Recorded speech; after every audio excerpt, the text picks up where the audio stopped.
We're starting a series today on the book of Philippians. This is Paul's letter to the church which he planted in Philippi, the Roman colony of Philippi in Greece. So we're going to read the story of how the gospel came through the Apostle Paul to Philippi, and then we're going to read a few verses as we start our series in the book. This is Acts 16, and I'm starting reading at verse 6. Paul and his companions travelled throughout the region of Phrygia and Galatia, having been kept by the Holy Spirit from preaching the word in the province of Asia. When they came to the border of Mysia, they tried to enter Bithynia, but the Spirit of Jesus would not allow them to. So they passed by Mysia and went down to Troas. During the night, Paul had a vision of a man of Macedonia, standing and begging him, "Come over to Macedonia and help us." After Paul had seen the vision, we got ready at once to leave for Macedonia, concluding that God had called us to preach the gospel to them. From Troas, we put out to sea and sailed straight for Samothrace. And the next day, we went on to Neapolis.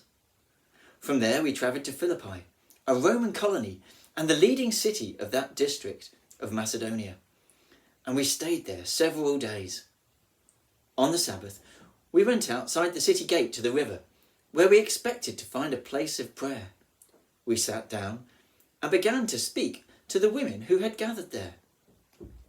One of those listening was a woman from the city of Thyatira, named Lydia, a dealer in purple cloth.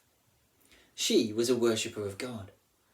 The Lord opened her heart to respond to Paul's message.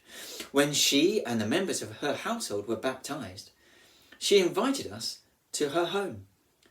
"If you consider me a believer in the Lord," she said, "come and stay at my house." And she persuaded us. And then Paul and Silas meet a slave girl in the marketplace who is possessed by a demon, and they release her from this demon, but it displeases her slave owners and they're thrown into jail. Then there's an earthquake and Paul and Silas come out of jail as the doors are flown off their hinges. The jailer is about to kill himself because he thinks all the prisoners will have escaped.